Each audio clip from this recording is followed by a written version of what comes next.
your seats. I'm going to introduce our first speaker for the morning.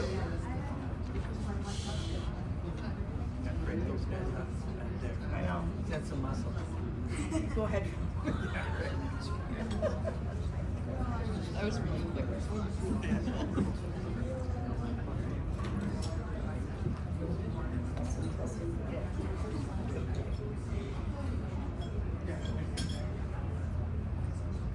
Okay, I'll get started.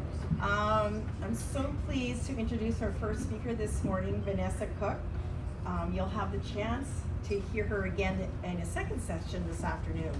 Vanessa is a naturopathic medical intern all the way from Toronto, whose own journey with scleroderma has inspired her passion for holistic healthcare. She serves as chair of patient support on the Scleroderma Canada Board of Directors and works with the Scleroderma Patient-Centered Intervention Network, also known as SPIN, on research projects aimed at improving the lives of people with scleroderma. Vanessa is especially dedicated to autoimmunity and women's health, combining her personal experience, academic background, and research work to help patients thrive.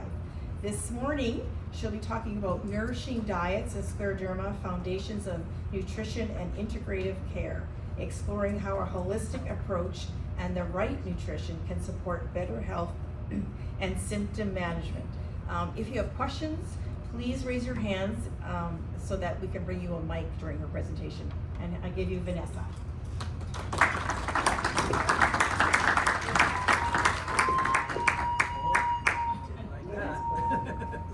Maybe I think it's going near the speaker is what he said. Is it? Yeah. Just gonna set up the next slide. Take 1 second.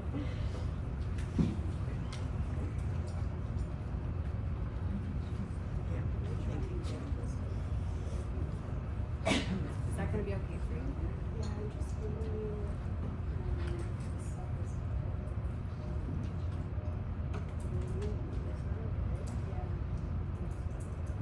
Thank you. Yeah, that should help. Or Speaker, even thank you so this much. time too. At this time. Yeah, whichever is more. I might have to flip me to this. It's gonna be okay. Perfect.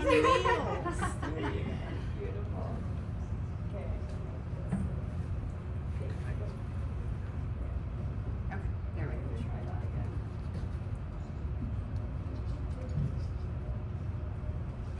See, testing.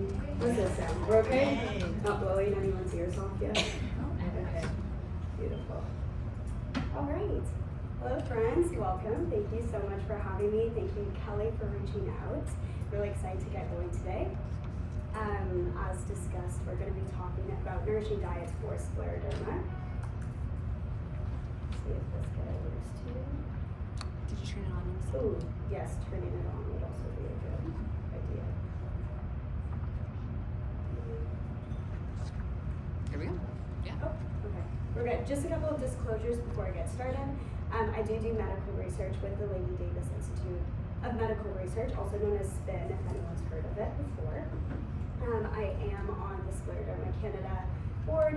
I do my work and education through the Canadian College of Naturopathic Medicine. And then lastly, this is obviously brought to you by the wonderful Scleroderma Association of BC. Not sure which way I should be putting this. We'll just do trial and error. I'm also right here, so Okay. I can just go like that. There we And go. then also just a disclaimer too, anything that we talk about today is not intended to be medical advice. Obviously, it's just self-educational purposes.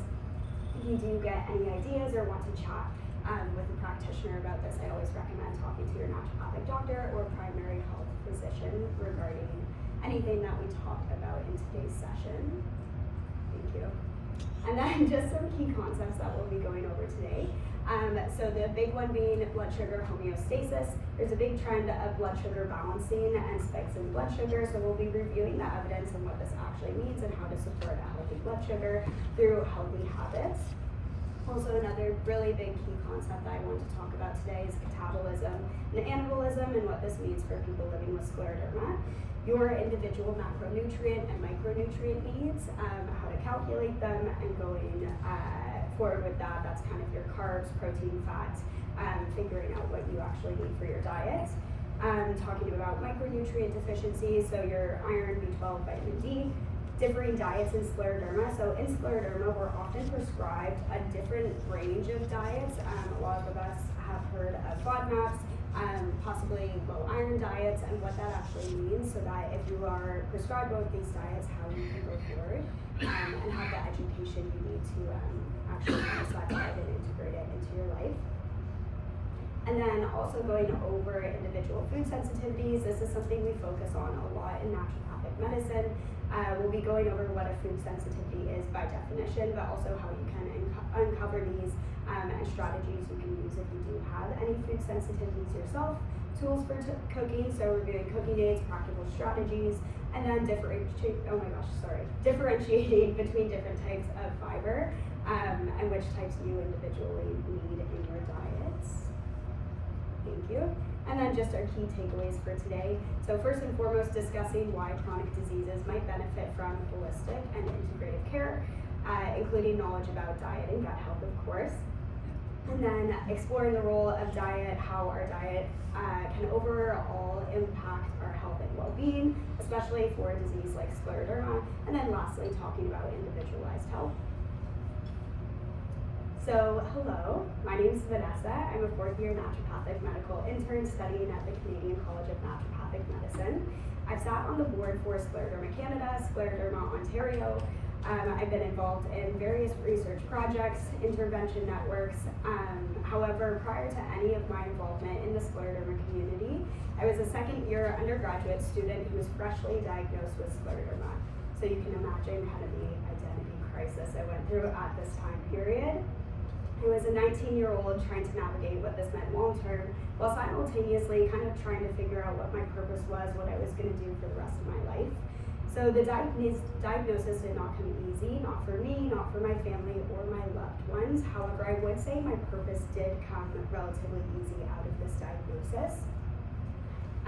Naturopathic medicine became a way that I could feel very in control of my disease. I became very obsessed with how the career could help others. So naturally, I set on my way to become a naturopathic doctor. I'm currently in my last year as a naturopathic medical intern, meaning I see patients of my own in a clinic at school. So as we know, scleroderma is a rare, chronic connective tissue autoimmune disease. So since this is a chronic pathology, it not only impacts our physiology, but also our day-to-day, which constantly changes and evolves as we do as people. I really like to emphasize that since this is an incurable disease, conventional treatment of scleroderma via symptom suppression through medications that we have available. Now, this is obviously never a knock on conventional care. I like to stress that naturopaths, especially in BC, are actually able to prescribe medication ourselves.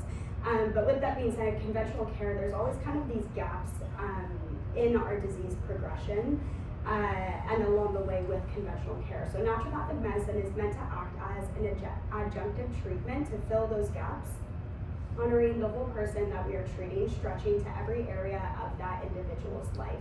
So I like to talk about the fact that we are much bigger outside of just having scleroderma, and it's all very interconnected. So the external stress that we might endure at a job, with your family, maybe it's more internal. So maybe we're dealing with environmental toxins, allergies, food or mold sensitivities.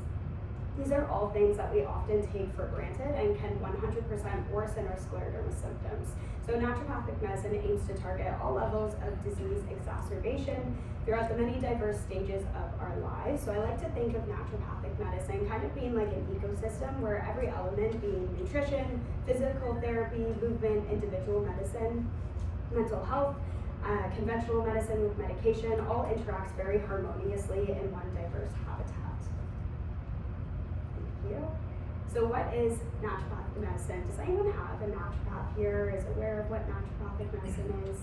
Pop your hand up high. Only one? Okay, maybe two, three. Okay, we've got a couple people. So naturopathic medicine, by definition, is a primary healthcare system that combines modern scientific knowledge with traditional and natural remedies to promote health and prevent disease. It focuses on treating the whole individual person by addressing the root cause of illness rather than just managing symptoms. Naturopathic doctors attend a 4-year postgraduate naturopathic medical school in Canada. There's two. There's actually one in BC, in New Westminster. Anyone been to New Westminster, around that area? I'm sure we're all aware of it here. Yeah. Okay, cool. And then there's also one in Toronto that I attend. We learn to diagnose and treat conditions via natural and traditional therapies, including herbal medicine and traditional Chinese medicine. Biomedical perspectives and pharmacology. Like I mentioned, in BC, we actually have our prescribing rights, and generally we can be seen as primary care doctors due to the shortage of family physicians in BC. Root cause perspective. Now, I always say this with a grain of salt. There's not always a root cause to everything that we can identify. So if we were to apply this to scleroderma, there's so many things that we don't know about why or how. Sometimes it's partially genetic, sometimes it's partially environmental. But let's say if we were to apply that to a migraine, sometimes this can be caused by nutritional deficiencies, muscular imbalances, triggers such as food, dehydration, pressures in the ears and sinuses, and often it's a combination of multiple of those things. So if we can address many of these things that could be going on and kind of figure out the root cause of those things, then we might get closer to actually addressing the individual or patient's concerns. Obviously, we talk a lot about diet and lifestyle. That includes supplements, stress reduction, physical activity, and then physical modalities, including acupuncture, cupping, laser, ultrasound, manipulations, and adjustments. So naturopathic medicine provides a personalized approach to health, acknowledging that we are all people that require and respond to treatments differently. We are also really big on prevention as well as optimizing health so that we don't just feel okay or within reference range, but we want to feel as good as our body will allow us to feel. Perfect. So why does diet matter in the context of scleroderma? So scleroderma is an inflammatory condition with common food and GI sensitivities. So what you eat can influence inflammation, gut health, energy levels, and GI-related pain and discomfort. Our diet directly influences how our gut functions, which in turn affects everything from our energy levels to the amount of pain or discomfort with food that we feel after eating. When we nourish our body with the right foods, we're not just feeding ourselves, we're giving our immune system the tools it needs to function more smoothly. Through diet, we can combat oxidative stress in the body, modulate immunity, and make our body much more tolerant to adversities. So what that really means is that food becomes more than just fuel, it's part of your therapy. So every meal is an opportunity to either calm inflammation or contribute to it. When we focus on anti-inflammatory, nutrient-dense food, soulful food, I also like to add enjoying food with others, and actually enjoying what you're eating, we can support our gut lining, balance good gut bacteria, our digestive tract, and improve how our immune system essentially responds. This kind of dietary approach can lead to less bloating, less pain after eating, and more consistent energy throughout the day. Over time, it helps our body handle stress, not just emotional stress, but also the physical stress at a cellular level that we might have from our disease activity. So by choosing foods that nourish rather than irritate, we can make a meaningful difference in how someone with scleroderma feels from day to day. It's about empowering the body from the inside out. So to get into one of our key concepts, we're going to be talking a lot about blood sugar. So in blood work, we usually want our HA1C to be under 5.7%. So it is the average measure of blood glucose over the past 3 months. So it's not just a snapshot of what your blood glucose is, it's actually over the last 3 months what that average is. So anything above this encroaches on pre-diabetes and then further into full diabetes. Now there's a big trend of eating in more blood sugar balancing ways, and there is definitely some truth to this in that we want to keep our blood sugar in check, especially as we build healthy habits. So healthy blood sugar supporting habits generally come from building muscle mass, movement after and between meals, and then also the order of our eating and paying attention to your carbohydrate intake. Now, to preface, this is not a very scientific graph by any means, it's just for demonstration today. But I always use this kind of funny analogy that if we were to eat something really high in refined sugar and low in fiber and protein, such as gummy worms, gummy bears, any kind of candy that you like to enjoy, we generally spike our blood sugar relatively high. So you can see here we have our big glucose spike followed by our insulin spike, and then it drops relatively down. So to mitigate that spike, the glucose spike that we first see in the blue line there, our body produces insulin to bring down our blood sugar back to a more normal level. Now, let's say we were to pair our gummy worms with a protein, so like a steak or chicken. I know it's not the greatest combination ever, not very appetizing, that we will see that our spike actually doesn't go as high. So let's say that this is just having our gummy worms on its own. If we were to pair that with a protein, the spike actually kind of levels out and then decreases at a more normal level. So we're not actually having that big spike and then coming down as fast.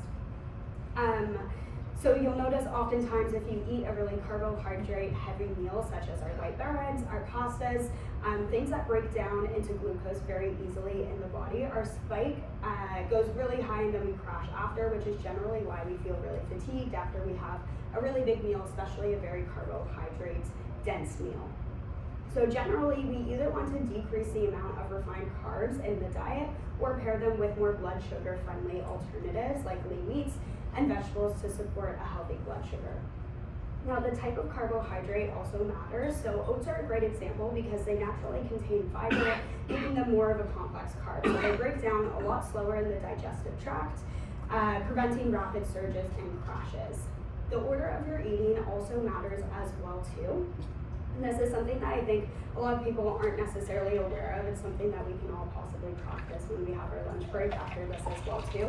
But generally, we want to use our vegetables first as our fiber. So fiber is also something that slows down the absorption of glucose in our blood. So if we take our fiber first, having our vegetables, so eating your salad, any kind of veggie that you have in the beginning of your lunch, followed by your protein and then your carbohydrate, it's a really easy way that we can kind of help to balance out our blood sugar as we're having our meal.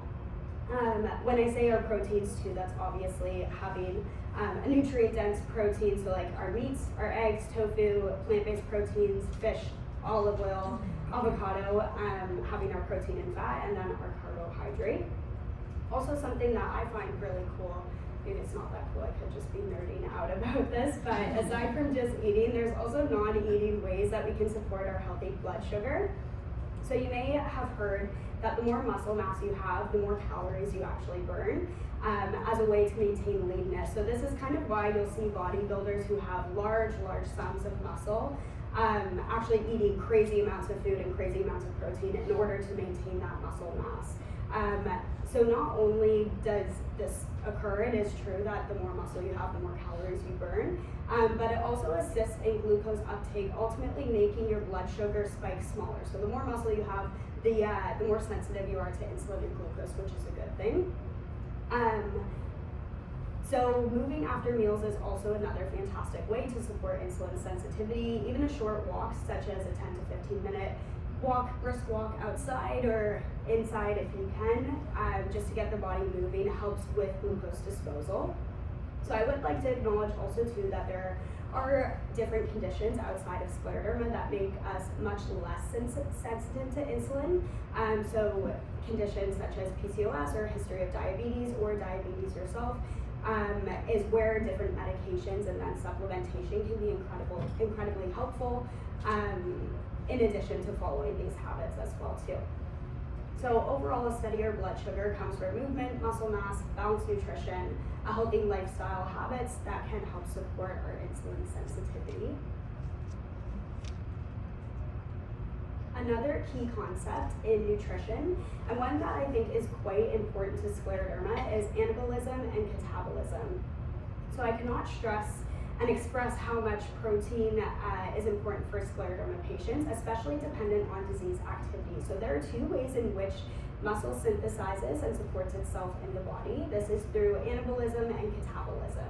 In catabolic states, your body is breaking down amino acids from your muscle tissue to support itself and give the body energy. In an anabolic state, it's essentially the opposite. Instead of breaking down, we're actually building. So your body is using dietary protein to build muscle. So to generalize, in anabolism, your body is using food to build and support its muscle. In catabolism, we're actually using the muscle to support ourselves. So we're kind of leaching out the amino acids from our muscle tissue in order to support its necessary functions. So how do we end up in that catabolic state? So prolonged fasting is one of the ways. However, more relevant to scleroderma is if we're going through a flare. So if you have a change in your disease activity, you're more likely to end up in that catabolic state due to inflammation and metabolic demand. So we want to consume more dietary protein in order to reduce the amount of muscle we are ultimately breaking down to support ourselves during these flares. So if you know your body's going through a flare, you want to increase the protein that you're eating. This kind of counteracts what we generally think of when we are sick, at least for me. So I think when we're sick, white bread, we want something easy, mashed potatoes. We actually kind of want to I don't want to say the opposite. I'm not going to say go out and eat 400 steaks when you're sick. But we definitely want to have more absorbable, digestible proteins in the diet. So we can think of chicken noodle soup as a great option. Bone broth, protein powders are a fantastic way as well to get this in, especially if we have issues with absorption in the diet. So like I said, I generally recommend bone broths, blended soups, smoothies, protein powders if you tolerate them, and the cold nature of smoothies as well too. Yes, yeah. Maybe I'll pass you the mic over here. Ken's good.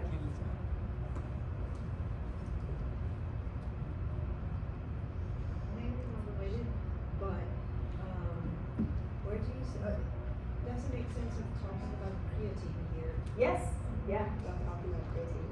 And does it relate to what you're talking about feeding muscles? Totally does. Creatine, we use, the one caution I have with creatine is renal crisis or renal disease and scleroderma. It is one of my favorite supplements though, so I'm glad you brought it up. So creatine, that's our, to preface anything, is we just want to make sure that the kidneys are functioning relatively well. So you can get your EGFR tested on blood work, talk to your rheumatologist obviously before supplementation. Creatine works to actually pull water into the muscle so that we're building muscle more efficiently.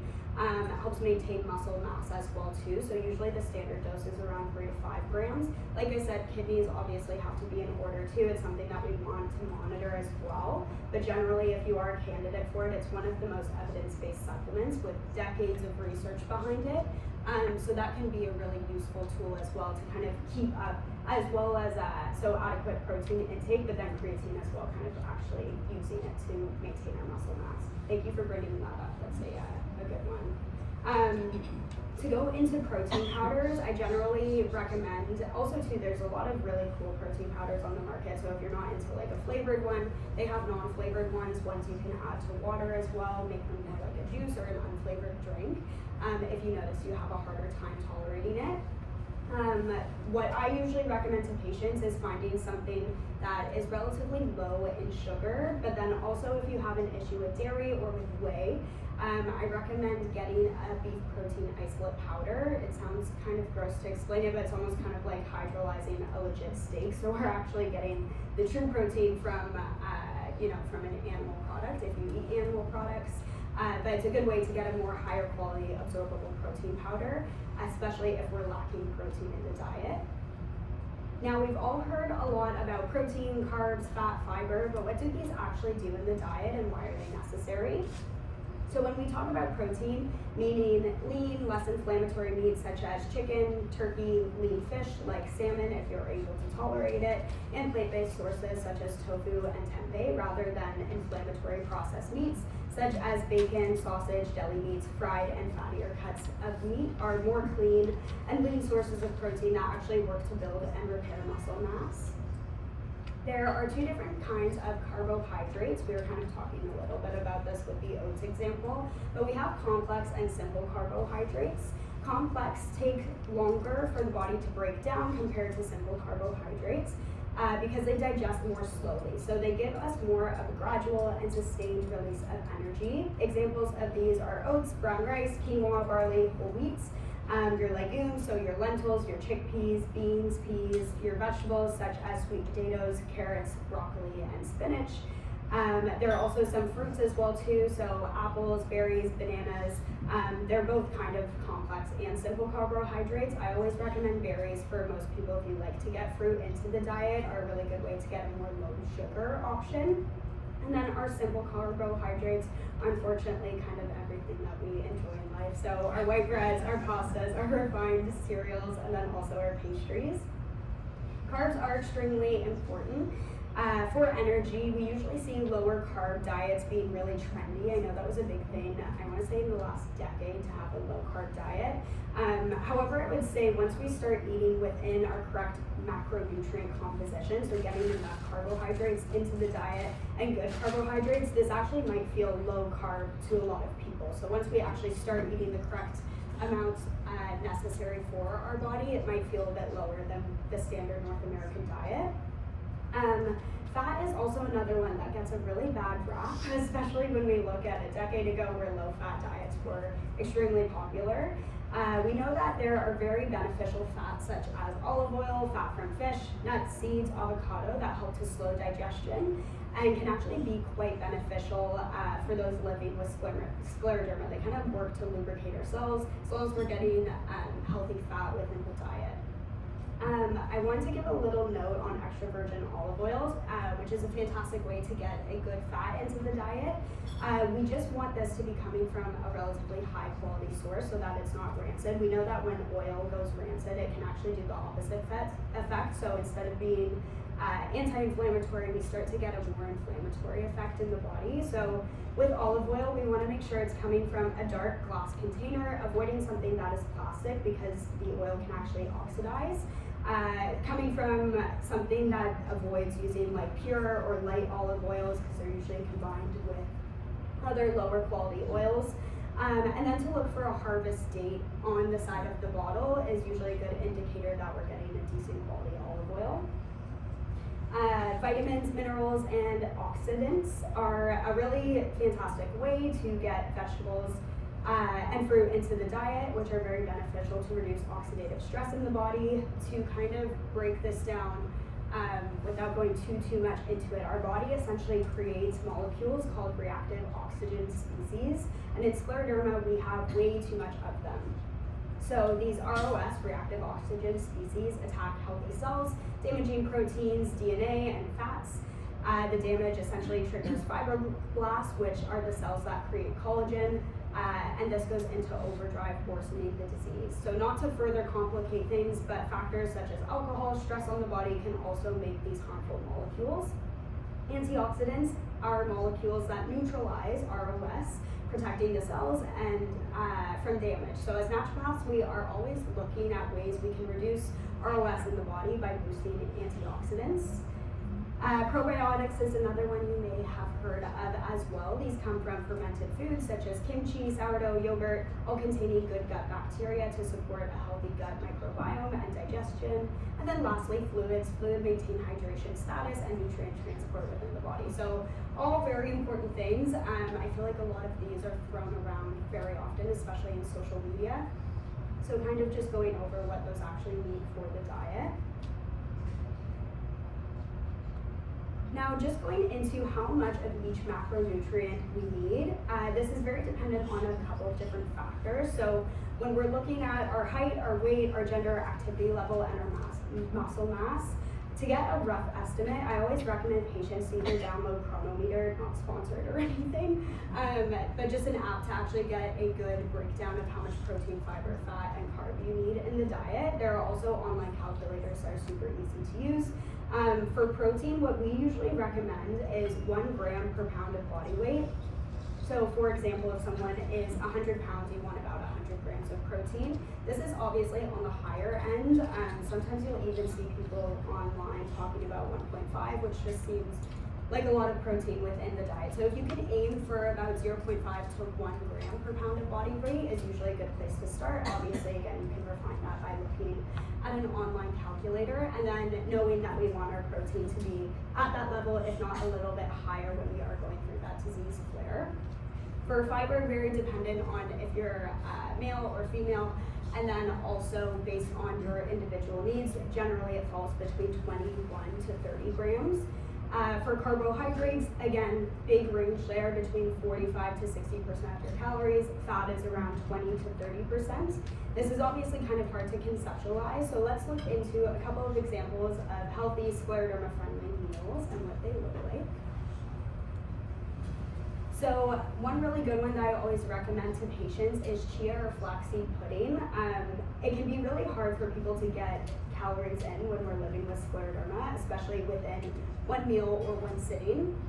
So having something that's relatively nutrient and calorie dense is a great way to get a lot of nutrition in, especially early in the day. If you're able to tolerate smoothies, I know there's always the sensitivity with Raynaud's, but if you're able to tolerate something cold, also can be a great way. There's also different ways that we kind of warm up foods for the diet as well too, if we're making a smoothie. So adding cinnamon in, having the fruit be warm or room temperature. I know warm is usually not our go-to, but having it be a little bit more room temperature rather than frozen fruit is a great way as well too. With chia and flaxseed, I always preface with, if we're using ground flaxseed, we want to be stored and also in a dark container so that it doesn't oxidize and we're getting those good omega-3s from it. But yeah, high in omega-3s, really great if you pair it with berries. You can use it with any kind of plant milk or milk to create. Another example would be like a salmon with vegetables and ground rice. I do give the disclaimer that sometimes fish can be a little bit too heavy, especially if we're trying to go a little bit on the lower fat side, depending on how you tolerate it living with scleroderma. So if salmon isn't a good option for you, using a more lean white fish can be a good option. And then lastly, vegetable soup with chicken. I love blended soups. They help us absorb nutrients a lot better, which is something we're going to talk a bit more about in our second session. And a really easy way to load up on the nutrients. I always think of smoothies and soups being very similar, where we can just pack a ton of stuff in, a ton of nutrition in. And then also too with our soup as well. I don't know if anyone's heard of like a lucky iron fish, but iron deficiencies are pretty common, especially in a disease like scleroderma, so you can always add a lucky iron fish in. It's kind of like this little, does anyone have one here by chance? No one's used one? Okay, it's this little, like, it's literally iron, it's elemental iron. It looks like a little fish and you put it into something boiling so that you release the iron into what you're eating. So you're enriching what you're cooking. It's a really cool way. I personally don't love, for myself, iron supplementation. I don't usually respond quite well to it. So for me, it's been a great way to add a bit more nutrition into what I'm actually eating. So to go into that, micronutrient deficiencies are quite common for patients living with scleroderma, primarily because the disease involves the gastrointestinal tract. GI dysmotility, mucosal atrophy, small bowel bacterial overgrowth can also lead to malabsorption of key vitamins and minerals. Many patients experience reduced oral intake due to dysphagia or early satiety, delayed gastric emptying, which further limits our nutrient intake as well too, as well as the different metabolic demands and some medications which can interfere with our nutrient absorption. Finally, nutrient losses through chronic diarrhea or bacterial overgrowth can further contribute. As a result, we often see deficiencies in iron, vitamin B12, folate, vitamin D, especially with scleroderma too. Autoimmune diseases tend to have lower levels of vitamin D overall. I usually recommend, I'm not sure if it's the same in BC, but at least in Ontario, vitamin D usually isn't covered. If you have an autoimmune disease, sometimes your doctor will cover it on blood work, but you can usually get it added to any blood work requisition for about $40 just to add it on. And then also calcium, magnesium, and zinc. All of these which can worsen fatigue, immune dysfunction, and bone health for patients. So targeted treatment can be done via identifying these deficiencies on blood work and having these tested. Generally, we don't test for magnesium, zinc, and calcium, but if it is something that we possibly are suspecting that the patient is deficient in, then we can always do supplementation, and it's something that you can chat about with your doctors as well too. The one thing I do preface that with zinc supplementation is that it can start to cause a deficiency with copper. So if you are supplementing with zinc, we usually want to do a 10 to 1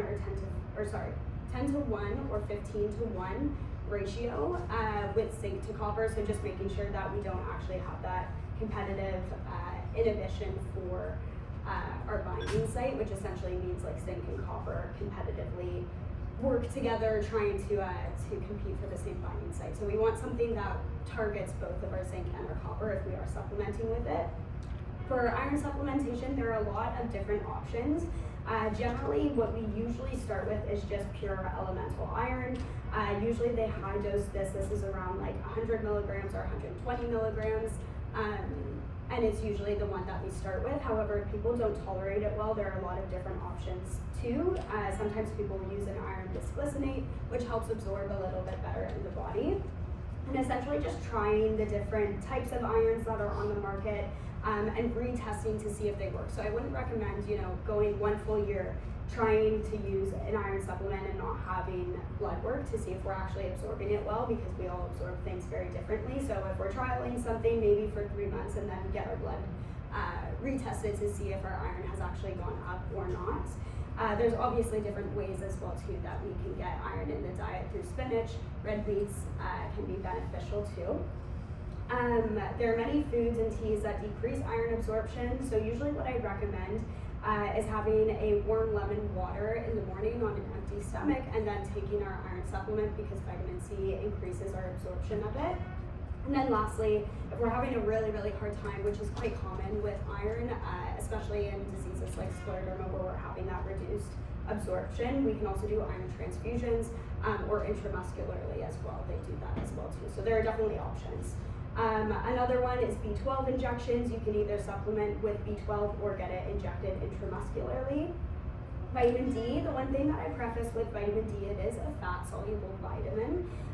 So usually we recommend using a dropper or a gel capsule for vitamin D, and then also eating it with food, so we're actually absorbing it into the body if you do supplement with vitamin D. With that being said, since it is fat-soluble too, we can also reach toxic levels very quickly. So I recommend getting your vitamin D tested before supplementing or using a baseline dose.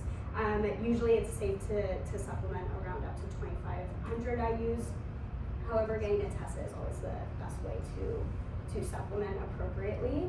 Otherwise, strategies to enhance absorption include cooking and blending our meals to make food easier to digest, eating smaller, more frequent meals, and addressing GI issues to support our nutrient uptake. And then a little note on fiber. So fiber is generally categorized into soluble and insoluble types, but they behave quite differently in the gut. I find fiber, especially with patients explaining what it is, how much you need of it, really confuses people. So I just want to give a quick breakdown into what it actually is, and then the different types and how much you actually need in your diet. So soluble fiber dissolves into water to form a more like gel-like substance. So if you've ever had chia or flaxseed, psyllium husk, you'll know that this gel-like substance kind of occurs once it's combined with water. But it essentially helps to slow digestion, stabilize your blood sugar, and then lower LDL cholesterol. You'll find it in foods like apples, oats, legumes, the chia and flax seeds I mentioned as well too. So this type of fiber is very beneficial, especially for patients with diabetes, hyperlipidemia, or irritable bowel syndrome with diarrhea. If you're not diagnosed with IBS but obviously have IBS type symptoms, then it can be beneficial to increase in your diet as well. I find most people are relatively fiber deficient on average, especially in North America. The only caution is for anyone with severe gastroparesis. It can sometimes lead to excessive bloating, and you may need to limit the amount of fiber just due to the delay in gastric emptying. On the other hand, there is insoluble fiber, which doesn't fully dissolve. It adds bulk and speeds up intestinal transit time. So it can be really good for constipation and prevents diverticular disease. So for patients with GI strictures, active inflammatory bowel diseases or flares, scleroderma with intestinal dysmotility, insoluble fiber can actually worsen your symptoms. So we just want to be cautious about that. I know it can be kind of confusing between, especially since a lot of foods have both soluble and insoluble fiber. So it's like, how do we actually differentiate between the two? My general recommendation is to make sure that we get a lot of soluble fibers in the diet, especially for anyone with IBS. It can still be beneficial to add fiber into the diet. However, for anyone With more severe type symptoms, if you're experiencing that constipation, bloating, diarrhea, anything GI related, just being cautious and not going over that daily amount, and making sure that we're actually passing stool thoroughly. So if we ever start to get obstructions, just being cautious and kind of reevaluating how much fiber we're getting into the diet. So there are many different types of diets in scleroderma, and as I was mentioning, a lot of times we are prescribed these diets but don't really know what it means, or we're given a handout, and you know we're kind of left to our own devices to figure out. I know I was when I was first told about a low FODMAP diet and what that actually meant and how to integrate it. So kind of just going over some of these. You may be familiar with them already or have heard of them before. So one is a low residue or low fiber diet. This is to reduce bowel obstruction risk and ease symptoms during flares or strictures. People often call it a more bland or a white diet because we're eating white bread, white rice, peeled skinless potatoes, lean cooked meats or fish, applesauce, and no skin. So we're trying to, nothing to slow digestion or bulk the stool that could get stuck in the digestive tract. A low FODMAP diet is to manage bloating, gas, and symptoms. We're going to talk about this a little bit more in our next slide show too, but essentially it's a lot of different fermentable foods that don't actually get processed well in the diet, but we'll talk a bit more about that in our next session. Gluten-free diets are sometimes tried if overlapping celiac or thyroid disease or gluten sensitivities are suspected. Example foods are rice, gluten-free pasta, quinoa porridge, gluten-free breads, etc.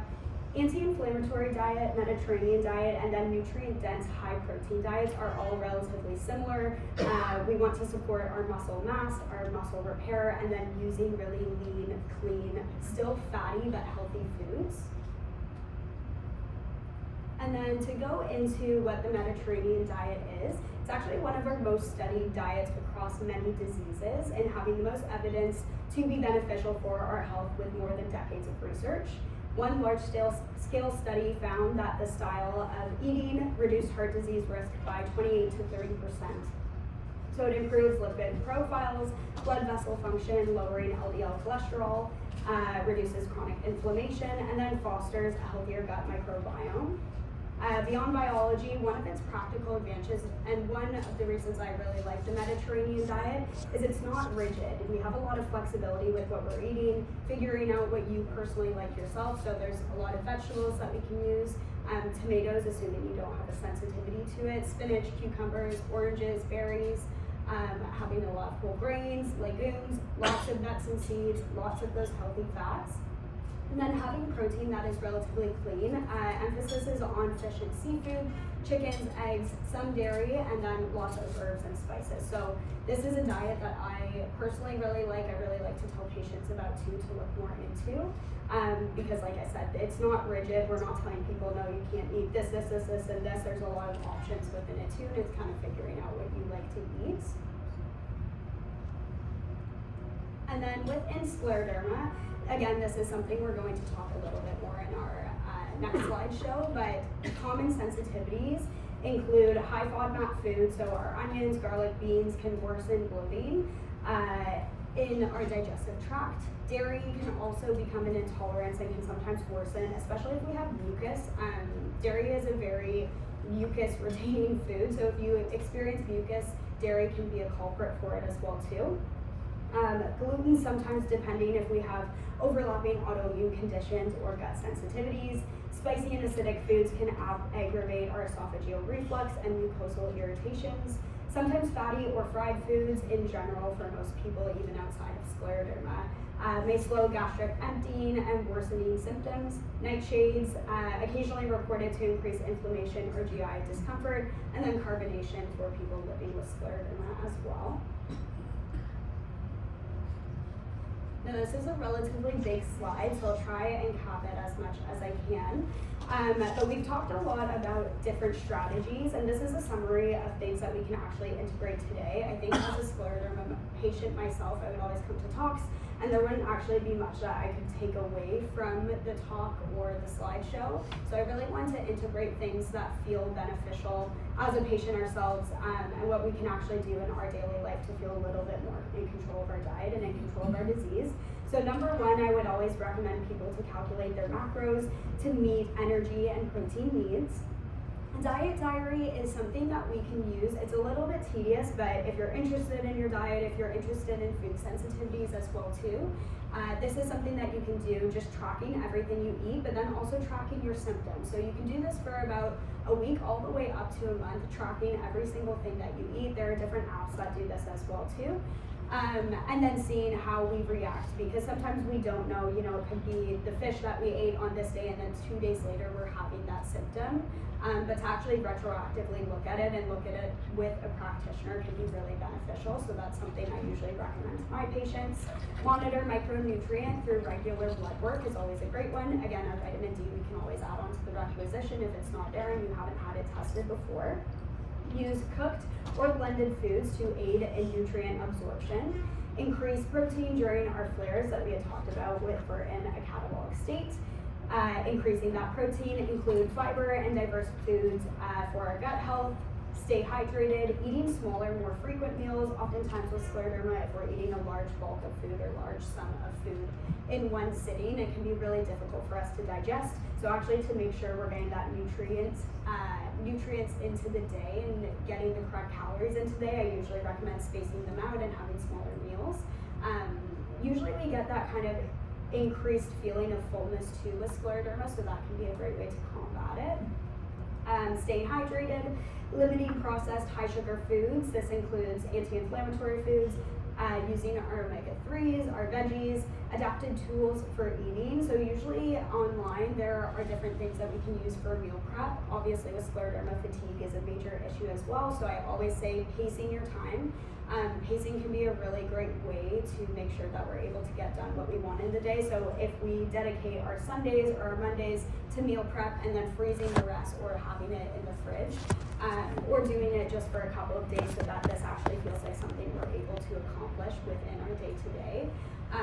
Meal prep is a great way that we can actually get those foods in, especially since we don't know this is a very unpredictable disease. So if we have a flare, that we have food in the fridge that feels nutritious that we're able to eat.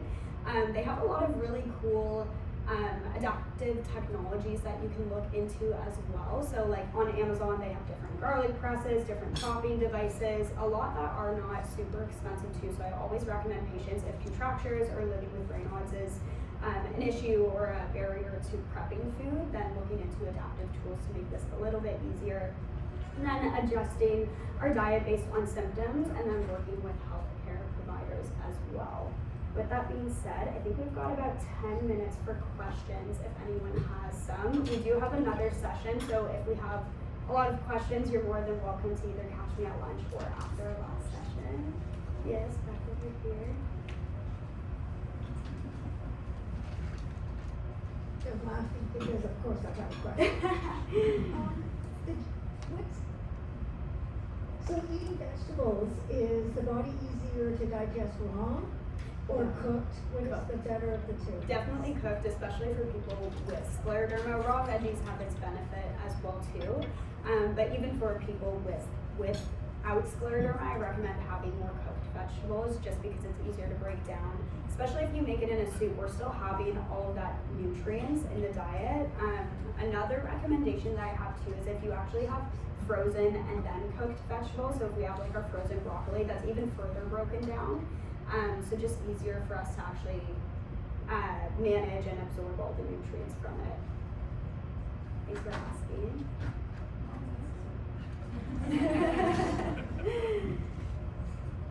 Yes, over here. One second. You mentioned the ideal amounts of protein, fiber, carbs, etc. Yes. per pound of body weight. Is that what someone should adjust their diet to at what their ideal weight is, or at their present weight At if your they don't current want to stay weight. there? At your current weight, you would want to. So generally, it's a good question to bring up too, because if we're trying to lose weight, generally we want our protein to be a little bit higher just because we're kind of filling the body with a bit less calories. Calories is a big one if we're trying to lose weight, but currently that's what you want for your body weight, your current composition to be. Like I said, you can always do things like reducing carbs, and then for body weight specific, reducing the amount of calories in the day. So when we do like a calorie calculator, you'll see your calories, your fat, your carbs, all those macronutrients. It would just be kind of shortening that calorie calculator. And the math on it is relatively easy. It's pretty intuitive online. It'll tell you reduce your calorie expenditure by this much, and then it'll give you a breakdown of what that looks like, if that makes sense. I can help you with it later too if you need it.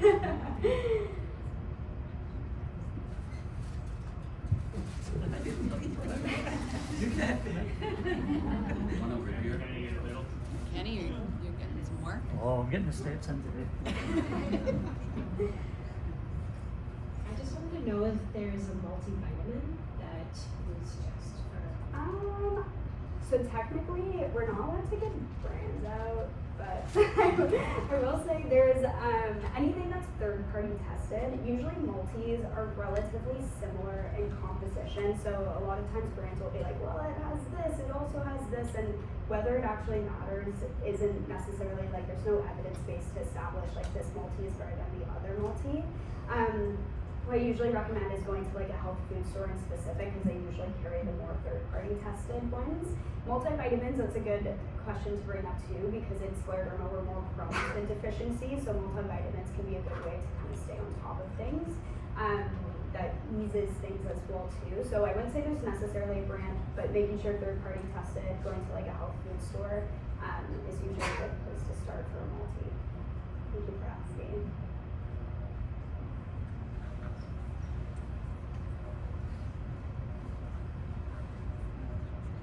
Two questions. Yes. The first one relates to, can you hear me? Yeah. Okay, amount of protein. So when I did the calculation on my age and BMI and how much protein I'm supposed to be eating, it's a lot more It's than, a lot of protein. yeah. And it seemed like a lot of food. Yes. And so if you Yeah. have any hacks on Getting getting the amount of protein. 100%. Yeah.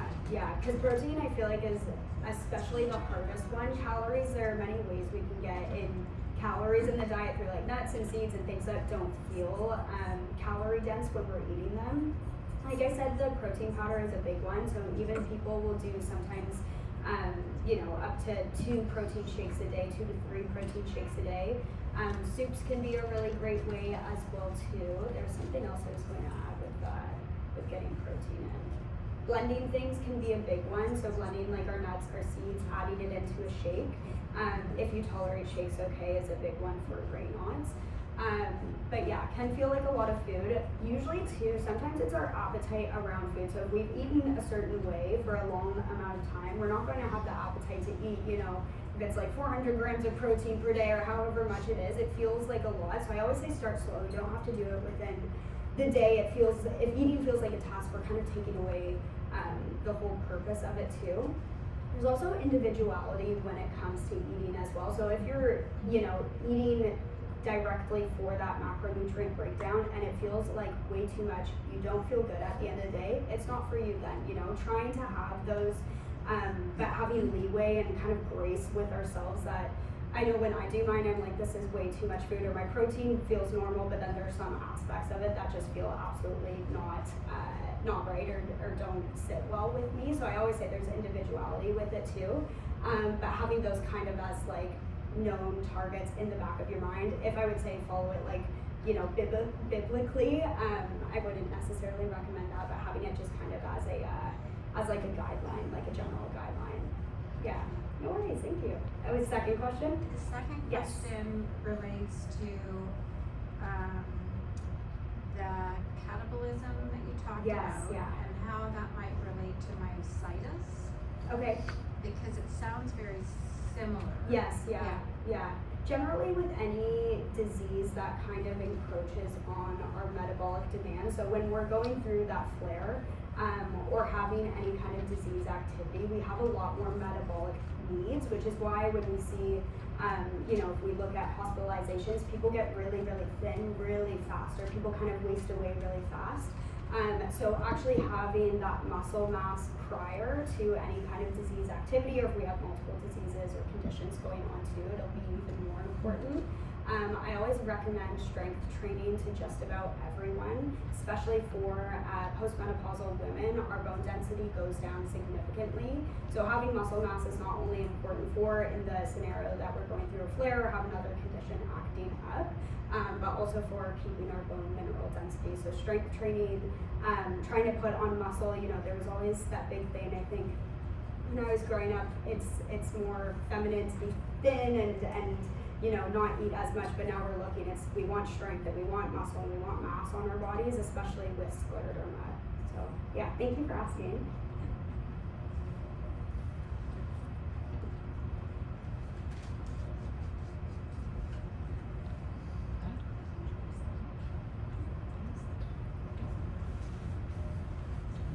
What about gluten? There's a lot of information online about gluten that Yes. it could be, the cause of a lot of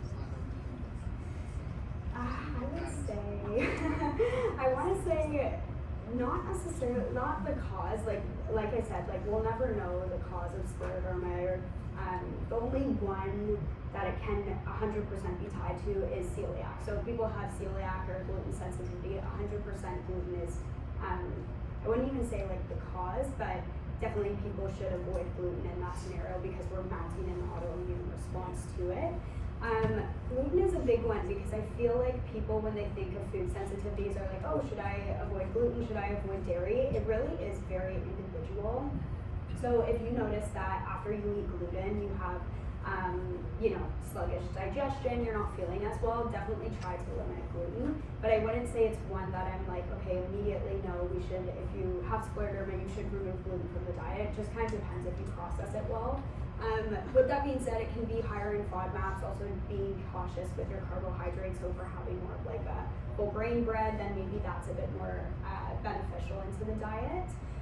But agreed, there's so much online to say that gluten is the enemy. I would say it's not fully the enemy at all, but just if you can tolerate it or not is a big thing. Thank you so much. Okay, if there's any other questions too, I want us to get to our beautiful lunch, and then we can talk about the other half of the GI tract.